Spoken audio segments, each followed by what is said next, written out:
how stunned were you as a skeptic going through the process of filming all these incidents and seeing all this? Like, did it make you have kind of an activistic concern for the nation as a whole beyond just your professionalism as a cameraman? Did you, like, I don't know, have you feared for, I guess, the future of our country as a result of seeing what's going on in Portland, and how more and more year after year the rest of the country is turning slowly more and more into what Portland has become?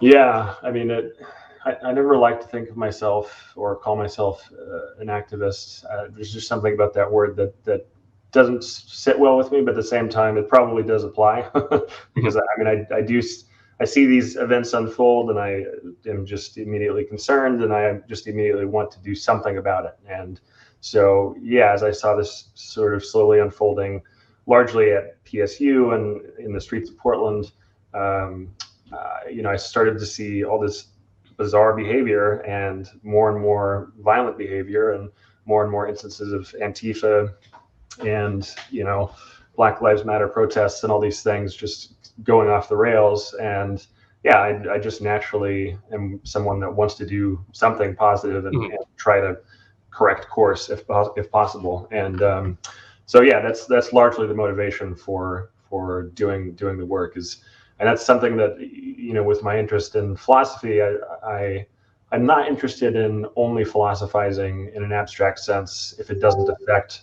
the way that we live and the way that we approach relationships, and if it doesn't have a real impact on our lives, then I'm not really that interested in it. So I try to take a practical approach to everything I do, and so that's why in the series I offer advice, and I have all the guests that I interviewed offer advice on what steps people can actually take to make a real difference in their lives, in their kids' lives, at their schools or the churches or whatever.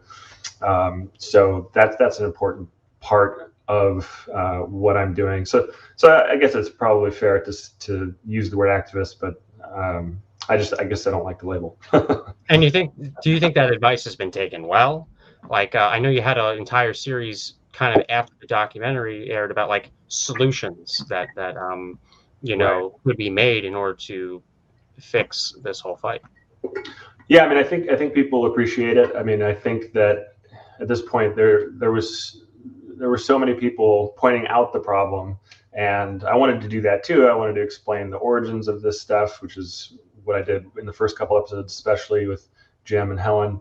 But I really wanted to make sure that I gave voice to the people who are like, well, what are we going to do about it now?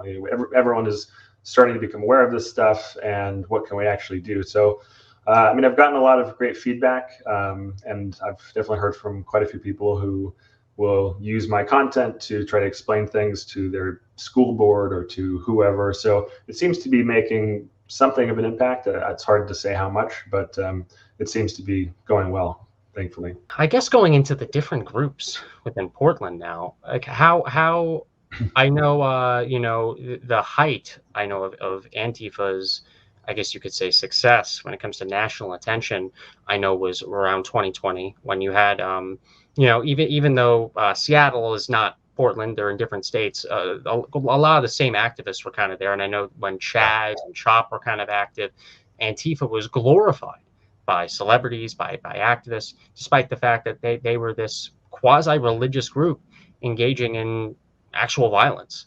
Yeah, pretty shocking. Like, have they kind of died down, mellowed out? Have they, taken more control in Portland?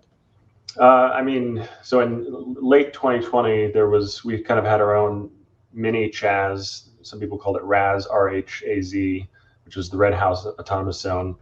And you'll see some of that footage in my series because I went there with some friends of mine and filmed as much as I could before being chased away. It was pretty hairy, but yeah, I don't track their activity too much, but I do see them take any possible instance to protest and to riot and to go out and do that.